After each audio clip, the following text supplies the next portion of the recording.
Si quieres saber cómo pasé de estar con mucho sobrepeso a estar así, en este video te explicaré cómo, entendiendo las bases, ya que es la única forma de perder peso y grasa. Te explico qué es un déficit calórico, cómo hacerlo de forma correcta que sea sostenida en el tiempo y cómo hacerlo sin comprometer tu salud y tu masa muscular. Iniciamos. Un déficit calórico a grandes rasgos es generar una deficiencia de energía. Y bueno, en este caso es ingerir menos calorías de las que gastas en el día. Pero te explico más a profundidad. Para empezar, es importante saber qué es una caloría. Bueno, pues una caloría es una unidad de energía como el joule o el watt. Solo que la energía que proporcionan los alimentos y bebidas se mide en calorías y también la energía que gastamos. En el caso del gasto, todos como seres humanos gastamos energía y más en nuestro metabolismo basal, que es lo principal, que nuestros órganos estén funcionando y nos hagan vivir. También gastamos calorías cuando nuestro cuerpo ingiere o metaboliza los alimentos y también en las actividades físicas, ya sea las planificadas en el entrenamiento o las que no hemos planificado, las de nuestro día a día. Si nosotros generamos un balance entre lo que ingerimos y gastamos, nuestro peso y grasa se mantendrán en equilibrio, no habrá cambios. Sin embargo, si ingerimos menos calorías de las que gastamos, ya estaríamos generando ese déficit calórico, porque estamos generando esa deficiencia de energía y nuestro organismo empezará a utilizar las reservas de energía que tiene acumuladas. Dentro de ellas están las reservas de grasa. Pero para que funcione, pierdas peso, pierdas grasa, el déficit calórico debe de ser sostenido en el tiempo. Si el déficit calórico se hace un día, 2, 3, 4 a la semana y el resto de la semana no se hace, fácilmente compensarías esas calorías en los otros días en los que no haces déficit. Por supuesto, podría haber algunas estrategias en las cuales podrías hacer un déficit calórico agresivo, otras con las calorías de mantenimiento o un déficit calórico muy bajo, pero eso es controlado y es una estrategia.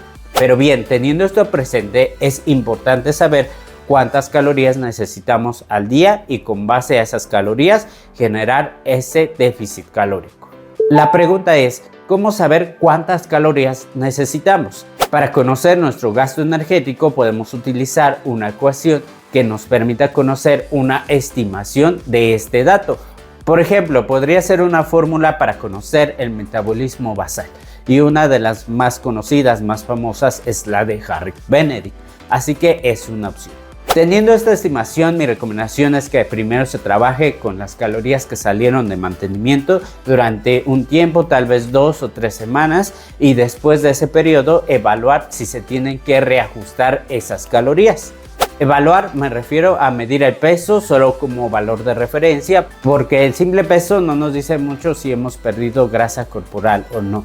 También se puede evaluar con mediciones, ejemplo cintura-cadera o con fotos de comparación. Con la evaluación ya se vería si se reajustan las calorías. ¿Cuál sería la base? Si permaneciste en el mismo peso y con las mismas circunferencias, es porque en realidad estás en tus calorías de mantenimiento y con base a ello puedas generar ese déficit calórico. Segundo caso, si en vez de permanecer en el mismo peso y con las mismas circunferencias aumentas tus valores de referencia, es porque las calorías consumidas son mayores a las gastadas. Entonces estarías en un superávit calórico, lo contrario a lo que buscamos. Si este es su caso, hay que disminuir las calorías. Ejemplo, puedes disminuir un 10-15% y en unas semanas volver a evaluar.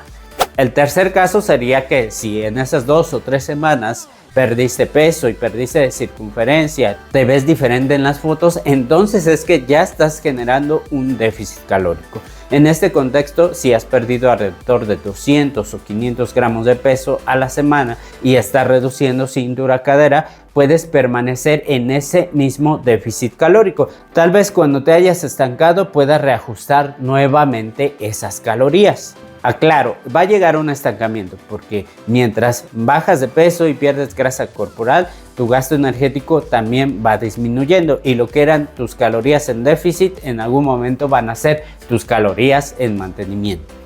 Vamos a la parte práctica. Te pondré un ejemplo para que lo entiendas de mejor forma. utilizando una calculadora en línea de la ecuación Harris-Benedict, para que veas cómo hacerlo de forma súper sencilla.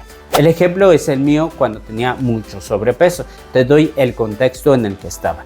En ese momento pesaba 71 kilogramos, medía unos 60 metros o mido unos 60 metros, tenía 32 años y en general mi día a día era muy sedentario, puesto que este cambio lo hice en plena pandemia. Estos datos se tienen que introducir en la calculadora en línea. Solo quiero recalcar el punto de la actividad física porque a veces no sabemos qué poner. Pero aquí el punto es que no por realizar entrenamiento de fuerza somos súper activos. Si en tu día a día eres sedentario, una opción a poner es actividad física ligera. El resultado que dio fueron 2.229 calorías para mantenerme en el mismo peso, que al final pues no es lo que buscaba, pero sí es el valor de referencia que me interesa.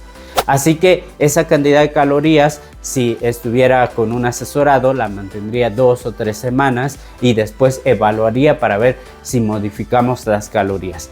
Ahora, ¿cómo poder hacer un déficit calórico que se pueda sostener en el tiempo y que permita no generar descompensación y no comprometer la masa muscular? Para empezar, el déficit calórico no debe de ser tan agresivo, tan extremo. El déficit calórico debe rondar entre un 10 a un 20% de las calorías de mantenimiento. Si el déficit calórico es agresivo, va a haber más ansiedad, menos energía y como se consumen menos calorías, puede haber una menor variedad de alimentos y puede haber una descompensación de nutrientes. Así que la mejor opción es hacer un déficit calórico controlado y moderado. Para que lo entiendas mejor, volvamos al ejemplo. Las calorías de mantenimiento que nos salieron fueron 2.229 y las calorías con un déficit de 10% serían 2.006 calorías, con un 15% serían 1.894 calorías y con un 20% serían 1.783. Entonces tengo para elegir esas opciones. Pero en el caso de una persona que no tiene tantos hábitos alimenticios, es recomendable generar un déficit calórico bajo de un 10% para que les sea llevadero. Después pueden reajustar las calorías ya que la persona se adapte mejor a una alimentación más saludable.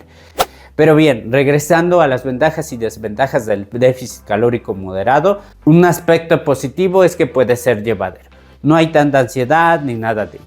Menos riesgoso para la salud y se compromete menos la masa muscular. Como desventaja es que esa pérdida de peso y grasa va a ser un poquito más lenta. Todos estos puntos los puse en práctica en mi pérdida de grasa y tuve buenos resultados. Aunque mi déficit calórico no fue con sinceridad de un 20%, aproximadamente fue de un 25%. Pero no solo fue la cuestión de las calorías. Mi distribución de macronutrientes fue enfocada para apoyarme a no perder tanta masa muscular. De proteína consumí aproximadamente 2 gramos por kilogramo de peso. La recomendación es consumir de 2 a 3 gramos por kilogramo de peso y más para las personas que entrenan fuerza. En cuanto a grasas, consumí al menos 1 gramo por kilogramo de peso, igual recomendable para obtener los ácidos grasos esenciales y para un buen funcionamiento de las articulaciones y hormonas. Y el resto de calorías las consumí de los carbohidratos. Esta distribución de macronutrientes me permitió no perder tanta masa muscular. De hecho, personas que vieron mis fotos creen que consumí esteroides y que gané peso y masa muscular.